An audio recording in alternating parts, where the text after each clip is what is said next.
First and foremost, thanks for everybody being here today.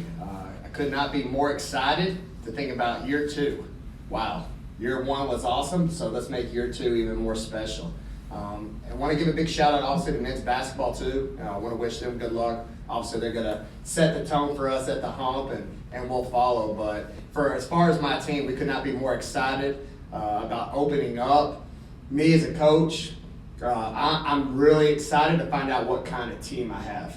We're honored with the news that we're getting across the country with the top 25 ranking, but like I've informed my team, that those rankings are for last year's success and also the potential that this team has. But we got to make sure we do our part because definitely our fans are currently doing theirs.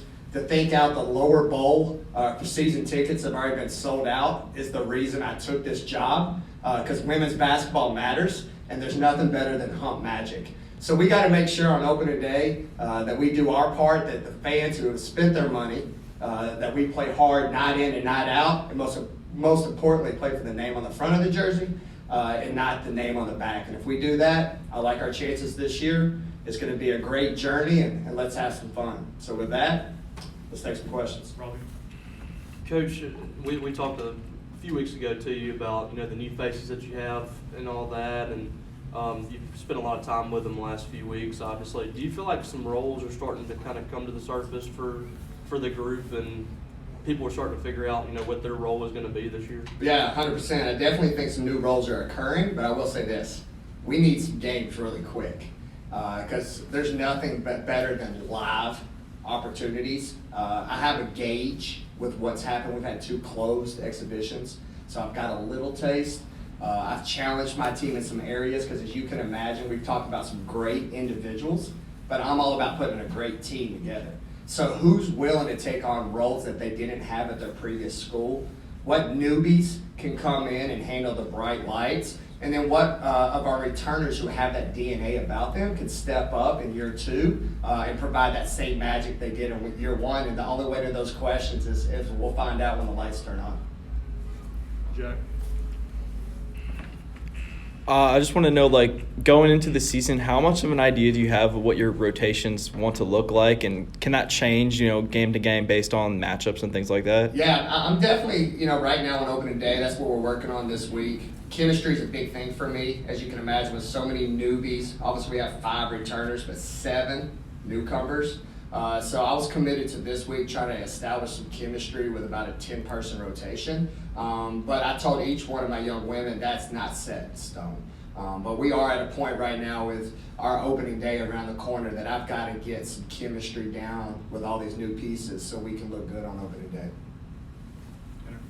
In these exhibitions, Coach, have you noticed anything early on that this team needs to improve on out of the gate? Oh, yeah. We better be 4 quarters. I'll tell you that. As excited as our fan base is and as excited as I am, we've got moments of, ooh-wee, okay? I mean, we can put up points fast, but we also have some moments of, ooh-wee, we ain't playing defense, okay? So we better figure it out really quick that if you want to win, you better be able to play 4 quarters because the people that we're playing on this year's schedule, some of these schools might not sound like big-time names, but those who know the women's game, they're winners. All right, and they're winning programs with a winning culture. So we got to make sure we show up night in and night out to give ourselves a chance to win. Coach, you mentioned Hump Magic in your open. So the building's going to look a little bit different this winter. How excited are you about those renovations, and what are the fans in for when they come in next week? Yeah, well, first and foremost, I'm going to answer it for me. I mean, you think back, I'm going on year 2. I don't know the hump without a fence. I'm serious. If you remember, obviously the season ended, 2 years prior. I get named the coach, but I didn't come until after that Final Four run in Louisville, where men and women's basketball season was done. So there was a fence around it. So I've never seen nothing else. So when they took that fence down this week, I'm probably like every other fan because baseball's facility is one of the best in the country. And when you pull up off the street, it is absolutely beautiful. So the commitment by the university to match that look, even the paint, and the brick and the windows. It just gives an awesome feel, especially as it's the entryway to the university. So when the general public, a fan or a possible student, that's their first image of Mississippi State, and I'm glad it has to be the Hump.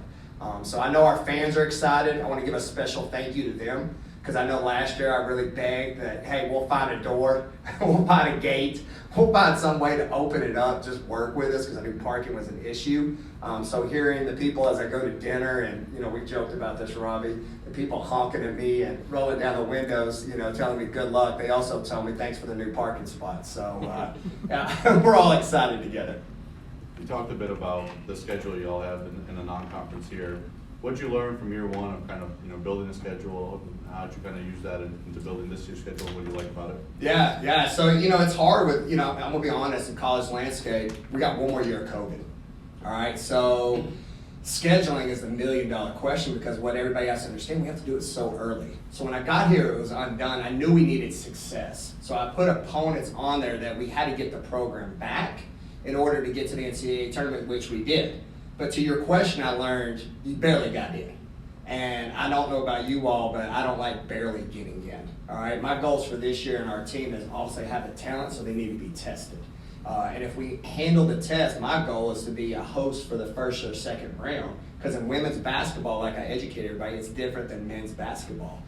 There is no neutral site. And it's a huge advantage if you're able to host at home. It doesn't guarantee that you'll make the Sweet 16, but your chances are a lot better. So that's what we're going to do here in year two. But with that, I've told my young women that first 10-game stretch, we are going to get tested, and we got to bring it, and it starts on opening night.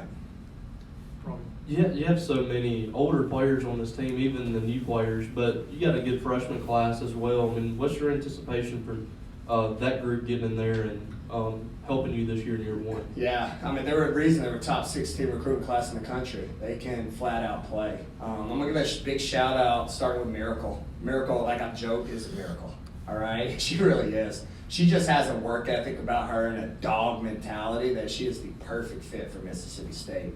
I've never seen a young woman just think that every ball's coming off the rim and she can find a way to get it. Our fans can expect her to make the big-time hustle plays, the loose 50-50, and then most importantly, offensive putbacks. And then Jasmine, wow, strong. For our fans, when they see her in a jersey, they're going to think, that's a freshman? I mean, her body looks like a sophomore. So credit to her high school and her program where she comes from. And then Nia, like we all know, is a top 50 freshman in the country. I think she's got the hardest path when you look at all my freshmen, because you look at her big sisters who are in front of her. Jessica Carter, 5th year. Erin Barnum, 5th year. Romani Parker, senior. And then you go Nia, freshman. Where at least Jazz and Miracle have, sophomores, a little climbing class above where it's not such a big drop. So for Nia to handle that with grace, because you can imagine as a freshman coming in, and then you feeling like, man, am I that far behind? No, I'm just having to play two of the best post players in the league. So I got to raise my game and raise my bar, and she's really done a great job of that. Anything else for Coach? What's kind of your thoughts on your first game? Well, I'm just pumped, right? I hope we don't run out of the hump. I mean, here's the thing. We haven't practiced in there but like 2 times, right? Obviously, the administration and the university's done a great job getting it ready. The pictures are out, so it is going to be beautiful. So we're just now getting in there. So my kids, we're like Christmas right now.